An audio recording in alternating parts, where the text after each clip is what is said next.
Oi, gente. Boa noite. Eu sou Anderson Paulo. Eu estou aqui de novo com vocês para continuar nossa série de aulas.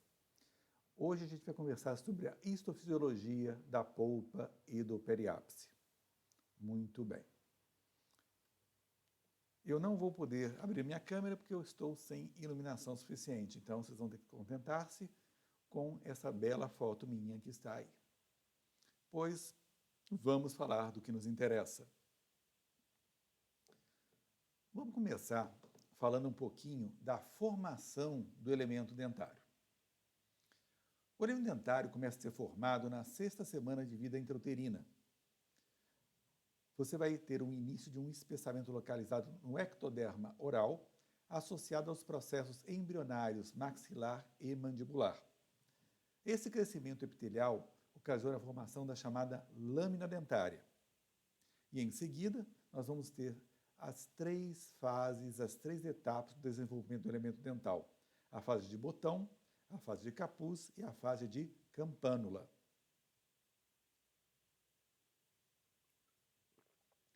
Aqui, para a gente ver como é a fase de botão e a formação dessa pequena estrutura pela proliferação epitelial.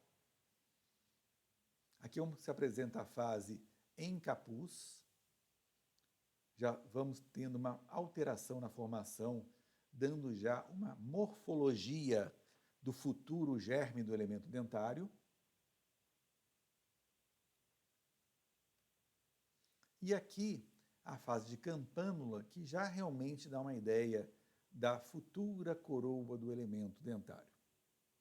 Vamos ver isso passo a passo, de forma bem tranquila para que vocês compreendam. E aqui temos já o germe dentário propriamente dito. Para facilitar a compreensão de vocês, nós vamos mostrar um pequeno vídeo, no qual vamos mostrar todas as estruturas que estamos citando aí. Na região cervical do elemento dentário, ou do germe do elemento dentário, melhor dizendo, temos a bainha epitelial de Hertwig, que é uma estrutura importantíssima, pois é ela que irá formar a raiz do nosso dente.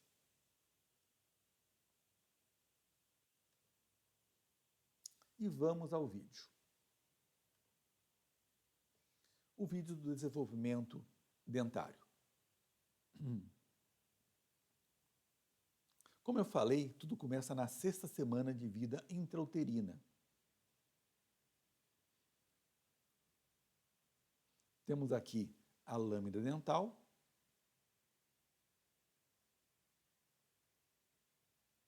E nela vai ocorrer todo o processo.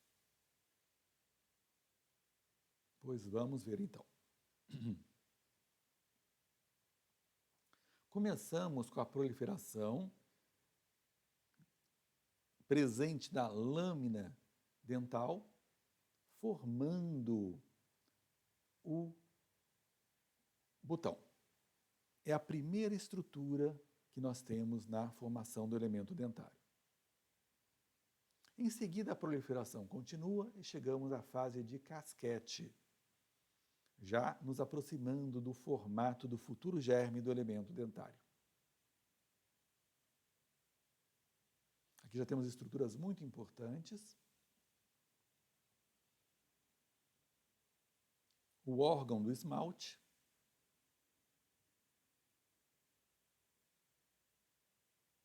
A papila dental.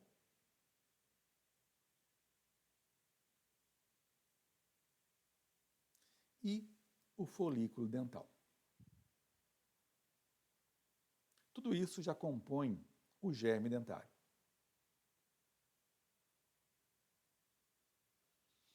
A proliferação tecidual continua e chegamos à fase de campânula.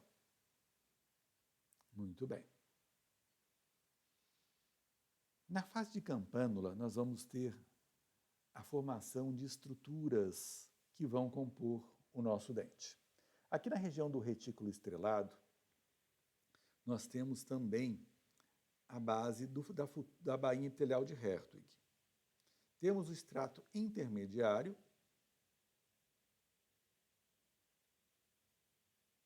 Nessa região cervical é que vai estar a bainha epitelial de Hertwig. O pedículo se solta e agora nós vamos ter a criação das estruturas que vão formar o dente. Os ameloblastos em amarelo começam a produzir o esmalte. Abaixo dele, os odontoblastos em verde começam a produzir a dentina, coisa que o odontoblasto vai fazer por toda a nossa vida.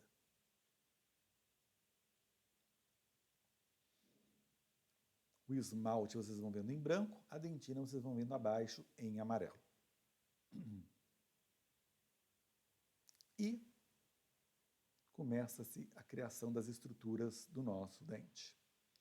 Na região da bainha epitelial de Hertwig começa a produção da raiz, a formação da raiz, que é que dá força de erupção ao elemento dentário. Então, gente, de uma forma bem rápida, esse é o desenvolvimento do elemento dentário. Não se preocupem que isso é basicamente ilustrativo, para que vocês tenham ideia das estruturas, de onde elas vêm e como elas vão se formando. Bom, vocês viram que a bainha epitelial de Hertwig é a responsável pela formação da raiz do nosso dente.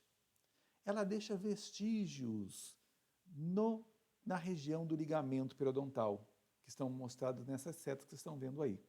Esses vestígios têm o nome de restos epiteliais de Malassez. A principal função deles é impedir a anquilose, que é a junção entre o osso que está aqui, o osso que está aqui, e a dentina. Essa é a principal função dos restos epiteliais de Malassez. Mas eles, em caso de algum traumatismo, alguma pancada, ou até mesmo de uma necrose do tecido pulpar, podem ser estimulados e voltar a proliferar. E se isso acontecer, eles formarão cistos. Então, esses são os restos epiteliais de Malassez, vestígios da bainha epitelial de Hertwig. Bom, chegamos à dentina. A dentina é formada por hidroxiapatita em 70%, que é a porção mineralizada que a compõe, 20% por fibras colágenas, que é a porção orgânica, e 10% de água. A dentina é um tecido conjuntivo mineralizado. Nela existem vários pequenos túbulos, que são aonde vão se instalar os prolongamentos dos odontoblastos, que são as células formadoras da dentina.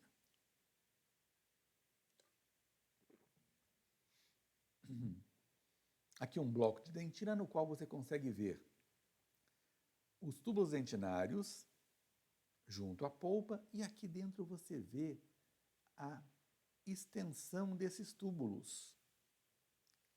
Os túbulos dentinários têm o seu diâmetro maior próximo ou na região da polpa, e um diâmetro menor voltado para a periferia, próximo da junção amelo-dentinária na coroa, próximo da junção cemento-dentinária nas raízes.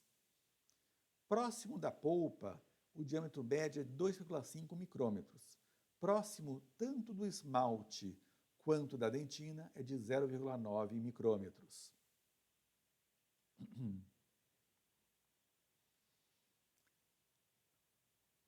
A dentina, que é um tecido conjuntivo mineralizado, tem uma grande relação, uma grande inter-relação com a polpa. Tanto é que nós nos referimos muito a essa relação como o complexo dentina-polpa. Na polpa nós temos aqui o corpo pulpar, nos aproximando da periferia da polpa, a zona celular, mais à frente a zona acelular de Weil, e na periferia da polpa nós temos a camada de odontoblastos, onde estão os núcleos dos odontoblastos. Lembrando que os odontoblastos são as células formadoras da dentina.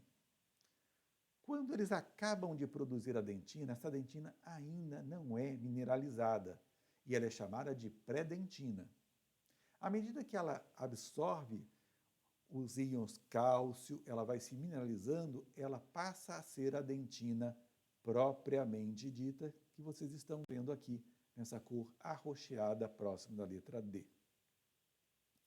Então, essas são as estruturas que compõem o complexo dentina-polpa, mostrando essa inter-relação entre a dentina e a polpa.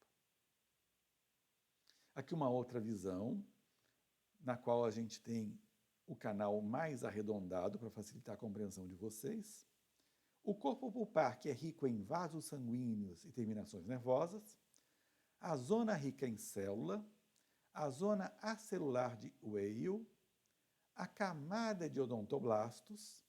A pré-dentina, que é a dentina que acabou de ser fabricada pelos odontoblastos. E mais adiante, a dentina propriamente dita.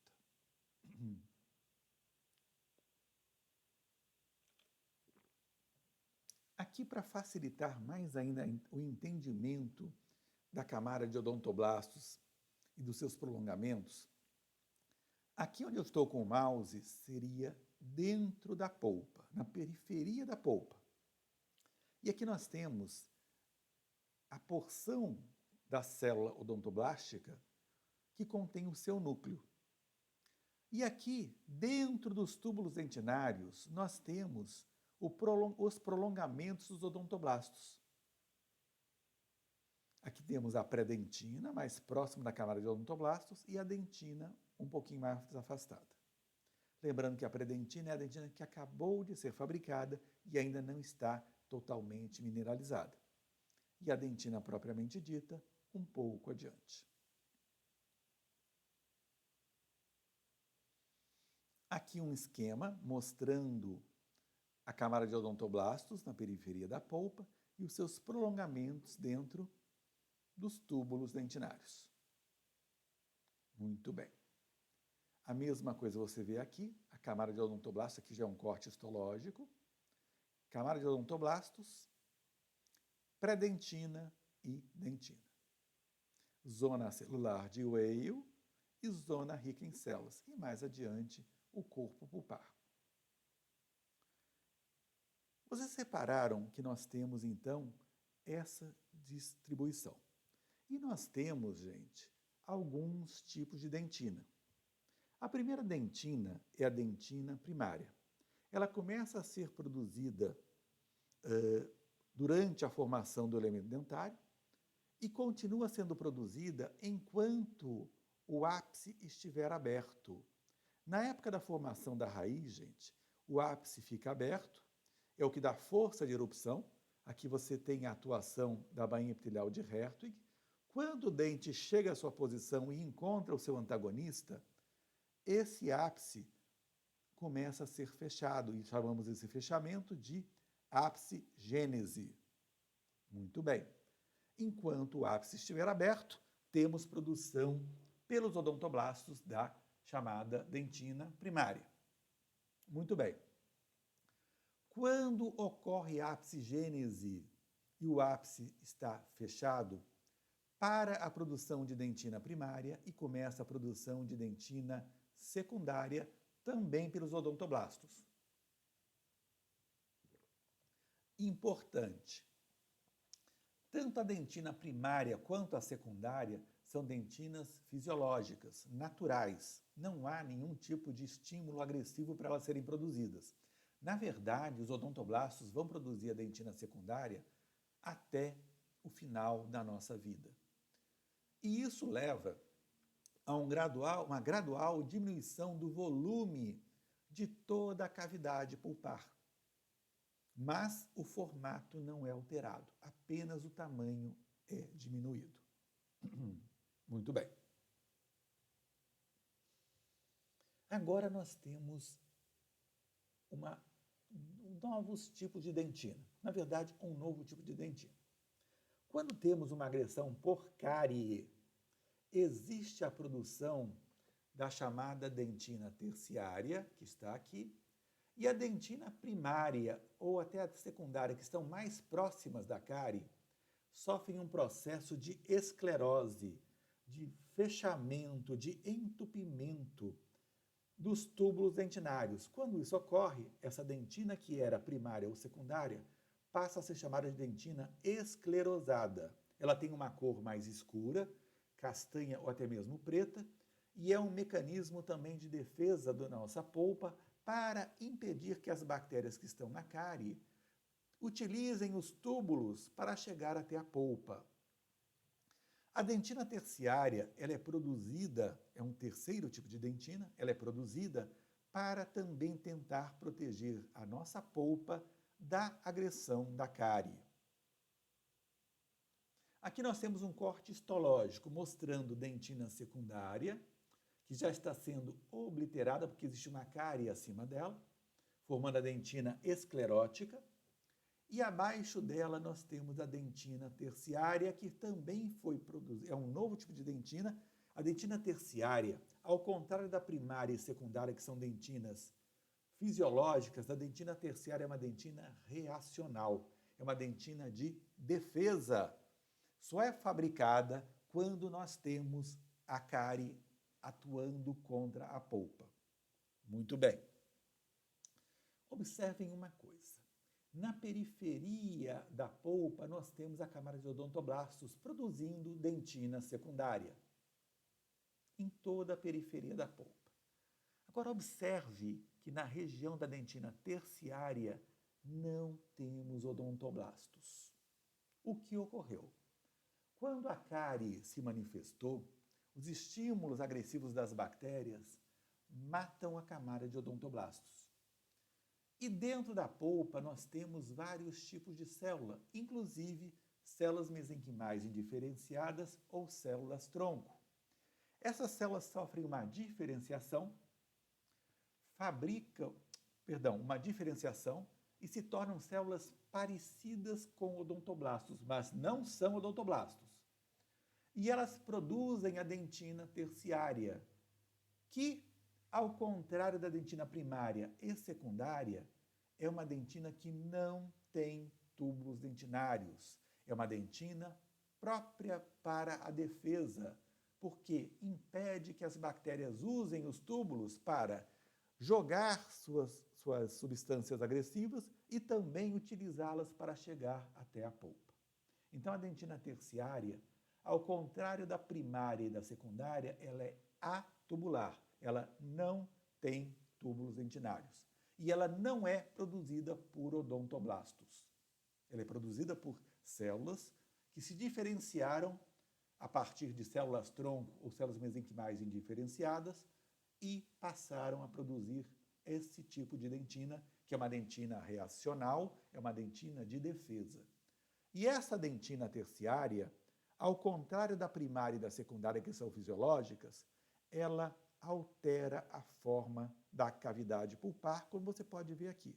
Aqui temos uma cárie agredindo a polpa, e aqui nós temos uma alteração da forma da câmara pulpar. Aqui vocês têm, gente, dentina terciária produzida. E pode observar que o formato da câmara pulpar está alterado.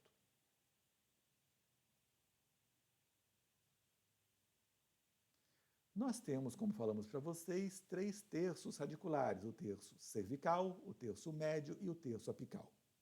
Nós temos uma distribuição de tubos dentinários diferente em cada um desses terços. No terço cervical, nós temos muitos tubos dentinários e eles são muito amplos. No terço médio, nós temos menos túbulos dentinários que no cervical e eles são menos amplos que os do terço cervical. E no terço apical, nós temos menos ainda túbulos dentinários e eles são mais fechados ainda. Isso nos indica que o terço cervical é um local em que você tem a maior possibilidade de colonização por bactérias. Por quê? Existem mais esconderijos e mais locais para as bactérias se estabelecerem em caso de uma agressão na qual as bactérias cheguem até a polpa. Bom, Como nós falamos, dentro da polpa nós temos células mesenquimais indiferenciadas, ou células-tronco, temos muitos vasos sanguíneos, temos fibroblastos e temos também células nervosas ou fibras nervosas. As fibras que nós temos presentes na polpa, todas elas respondem a estímulos apenas com dor. Ninguém sente frio no dente, ninguém sente calor no dente. Estímulos frios, estímulos quentes, desencadeiam dor no nosso dente. Vamos lá. Que fibras estão presentes na polpa? As fibras beta-A, que são mielinizadas, com rápida velocidade de condução do estímulo nervoso, e são as fibras nervosas que estão em menor quantidade na polpa. As fibras delta-A são mielinizadas também. Têm rápida velocidade de condução e baixo limiar, ou seja, elas são estimuladas por estímulos bem baixos. O mínimo estímulo já desencadeia a dor pelas fibras delta-A. Elas mediam a dor aguda e transitória.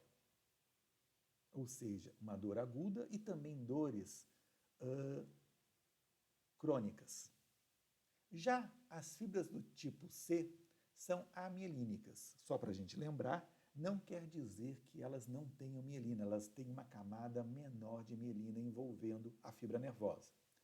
Tem velocidade de condução lenta, alto limiar de excitabilidade, ou seja, os estímulos para estimular a dor causada pelas fibras do tipo C têm que ser muito altos, senão ela não é excitada, senão ela não desencadeia a dor. Produzem uma dor que se caracteriza por ser lenta, excruciante e algumas vezes difusa, ou seja, o paciente não consegue definir o dente causador dessa dor. Muito bem. Quando nós temos dentina exposta por esmalte ou cemento, temos uma dentina exposta por cárie. Temos que fazer um preparo cavitário no dente para fazer uma restauração em resina. Nós teremos agressões ao complexo dentina-polpa. E a dor que isso causa é explicada pela teoria hidrodinâmica de Brannstrom. Vamos tentar entender essa teoria hidrodinâmica. Começando porque nós temos dentro dos túbulos dentinários que vocês estão vendo aqui, um líquido chamado líquido intratubular, que está dentro dos túbulos dentinários. Muito bem. Temos dentro também dos túbulos dentinários os prolongamentos dos odontoblastos, que nós já discutimos com vocês bastante hoje. E na periferia da polpa, a camada de odontoblastos, onde estão os núcleos dos odontoblastos, e esses odontoblastos têm contato com fibras nervosas do interior da polpa. Dentro dos túbulos dentinários, apesar de parecer, não temos fibras nervosas. Muito bem. Quando existe um estímulo, por exemplo, quente, o líquido intratubular, ele é pressionado para dentro do túbulo dentinário. E com isso ele comprime o prolongamento do odontoblasto. E ao fazer isso, o odontoblasto que tem relação com as fibras nervosas dentro da polpa, vai desencadear dor. Por outro lado, quando você coloca frio, deixa eu voltar, desculpem. Quando você coloca frio ou você coloca algum alimento que tenha grande concentração osmótica como açúcar, o líquido é puxado para fora do túbulo e com isso estica o prolongamento do odontoblasto e isso também vai desencadear dor. A mesma coisa acontece quando você passa uma broca de uma alta rotação na dentina para fazer um preparo cavitário de uma restauração. Isso vai causar um desequilíbrio no líquido, puxando o líquido ou comprimindo o líquido. E com isso, o odontoblasto vai estimular as células nervosas dentro da polpa, também desencadeando dor. Tudo isso é a teoria hidrodinâmica de Brannstrom. Muito bem. Vamos falar um pouquinho mais agora sobre a polpa. A polpa tem funções de formação da dentina, de sensibilidade tanto dela quanto também da dentina, de nutrição para ela e uma ação defensiva contra agressões. Vamos lá. Aí, uma polpa de um dente uniradicular, um incisivo, um premolar com um conduto só, e por aí vai. E aqui, uma polpa de um molar. A polpa também é um tecido conjuntivo, da mesma forma que a dentina, só que a dentina é um tecido conjuntivo mineralizado. A polpa é um tecido conjuntivo frouxo, altamente vascularizado, altamente nervado também. Não admitimos mais que você se refira à polpa como o nervinho do dente. A polpa é muito mais do que isso. Olha essa imagem da polpa. Olha a quantidade de vasos sanguíneos que a gente consegue visualizar nela. Daí, ser um tecido conjuntivo frouxo, altamente vascularizado. A polpa recebe, pelo forame apical, que nós estudamos em anatomia, o chamado feixe vasculo-nervoso. Esse feixe vasculo-nervoso dá à polpa inervação e nutrição. Então vamos lá. Penetrando no canal por meio do forame apical, nós temos uma arteríola, uma artéria bem pequena. E também um feixe nervoso. Aqui está escrito errado, é nervoso. Muito bem. Saindo pelo mesmo lugar, você tem uma vênula. Lembrando que a artéria leva o sangue rico em nutrientes, rico em oxigênio. E a vênula traz o sangue rico em gás carbônico e rico em metabólitos. Tudo que já foi liberado, tudo que não presta mais para as células. E temos também penetrando um feixe nervoso aferente. Muito bem. É esse feixe vasculo-nervoso que vai dar nutrição e vai também levar inervação aos tecidos da polpa. Bom, falando de outro tecido que compõe o dente, falamos do esmalte. O esmalte, ele recobre a dentina na coroa, dando proteção aos túbulos dentinários. O esmalte é o tecido mais duro do corpo humano. O esmalte é composto quimicamente por hidroxiapatita, que é a porção mineral, em 96%, e por colágeno, que é a porção orgânica, e água, juntas representando 4%. Ou seja, o esmalte é basicamente um grande cristal duro e compacto.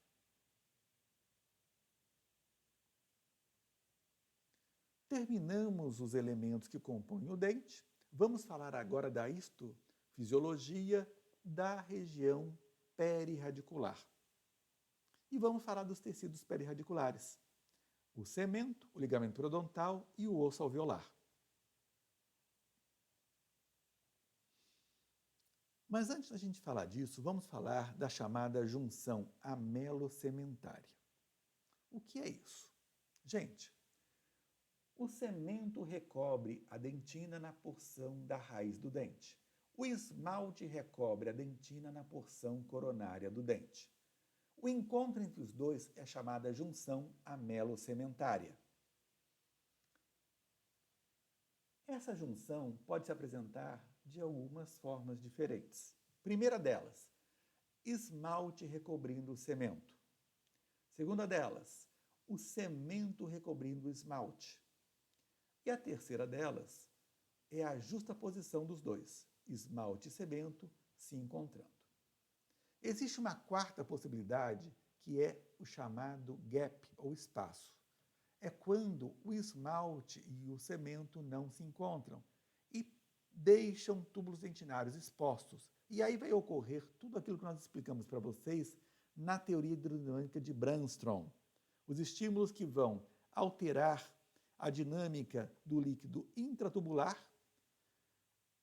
estirando ou comprimindo os túbulos dentinários, estirando ou comprimindo o líquido intersticial e, com isso, estirando ou comprimindo os prolongamentos odontoblastos, que, por estarem dentro da polpa com seu núcleo ligado às células nervosas, vão desencadear os estímulos dolorosos causados pela dentina exposta. Muito bem. Aqui, um gap em que você tem o cemento aqui em cima, o esmalte aqui embaixo e o gap, o espaço, no qual temos túbulos dentinários expostos. Gente, isso é imperceptível a olho nu, mas essa situação aqui vai causar desconforto ao paciente, pelo que nós explicamos para vocês, ligados à teoria hidrodinâmica de Brannstrom. Estímulos quentes, estímulos frios, estímulos com alta concentração osmótica vão desencadear dor por causa de estirar ou comprimir os prolongamentos odontoblastos devido à alteração na dinâmica dos líquidos intratubulares. Vamos falar agora do cemento. O cemento é um tecido conjuntivo duro, mineralizado. Ele recobre a raiz dentária e a sua principal função, além de proteger a dentina, que é uma função, os túbulos dentinários na porção radicular, o cemento também tem uma função muito importante, talvez a mais importante, que é fornecer a superfície para a fixação das fibras do ligamento periodontal, que vão se fixar no cemento por um lado e no osso alveolar por outro. O cemento pode ser celular ou acelular, e o cemento é mais celular próximo da porção apical, da raiz, e na região interradicular, no qual ele se encontra abaixo de uma camada de cemento acelular. A região interradicular, gente, é a região entre raízes, quando o nosso dente tem mais de uma raiz.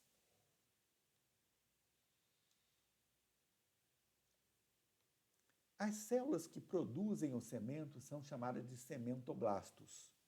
Quando elas produzem o cemento e o cemento as envolve, elas deixam de ser cementoblastos e se transformam em cementócitos. Caso ocorra uma reabsorção cementária, os cementócitos são novamente expostos e voltam a ser cementoblastos e voltam a produzir cemento.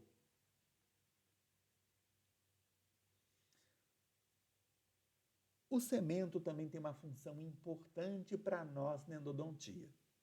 Quando nós tratamos um canal, aqui na região apical, em branco seria a região que foi tratada do canal, dentro do dente, o cemento fecha o forame apical. Chamamos isso de vedamento biológico do canal ou obturação biológica do canal.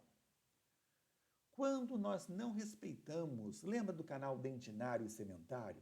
Quando nós vamos com a nossa obturação além do canal dentinário, invadimos o canal cementário, ou até mesmo vamos além do canal cementário, a nossa obturação funciona como um obstáculo para que o cemento faça o vedamento biológico do canal. E ele não ocorre. Quando isso não ocorre, nós vamos ter o material obturador endodôntico em contato durante toda a nossa vida com as células do periápice. E isso vai desencadear uma inflamação crônica assintomática. Não é uma condição desejável para nós. Por quê? A gente sabe que inflamações crônicas assintomáticas durante tempo prolongado podem causar alterações na saúde sistêmica do nosso paciente. É óbvio que precisa ser uma quantidade grande de inflamações crônicas assintomáticas, mas a gente, sempre que possível, devemos evitá-la.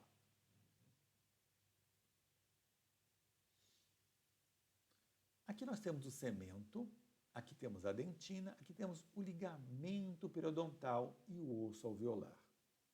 A mesma coisa nós temos aqui, o cemento, o ligamento periodontal e o osso alveolar. O ligamento periodontal, gente, ele é composto por pequenas fibras microscópicas. Essas fibras dão a fixação do dente ao osso alveolar. Essas fibras dão ao dente uma certa maleabilidade, uma certa mobilidade imperceptível clinicamente, mas que é importantíssima, porque o dente sofre grandes pressões durante a mastigação. E o osso, se o dente fosse soldado ao osso, isso levaria a muitos desgastes e até mesmo muitas fraturas. As fibras do ligamento periodontal funcionam como um amortecedor nesses choques oclusais entre dentes antagonistas. E isso acaba levando ao dente a possibilidade de resistir a essas cargas de compressão intensas que o dente sofre durante a mastigação. As fibras do ligamento periodontal, ou o ligamento periodontal, tem uma extensão que varia de 150 a 380 micrômetros. E, por fim, chegamos ao osso alveolar. O osso alveolar, tanto na maxila quanto na mandíbula, recebe esse nome. Ele tem alvéolos, que são cavidades nas quais os nossos dentes estão inseridos. Esse osso também é chamado de processo alveolar, osso alveolar ou processo alveolar. Ele tem uma tábua óssea cortical externa compacta e no seu interior um osso mais esponjoso, um osso mais trabeculado. Tudo isso é o que nós queríamos ver com vocês hoje, tá? A histofisiologia pulpar e periapical. Meu nome é Anderson Paulo e é um prazer estar aqui com você. Até a próxima. Fique com Deus.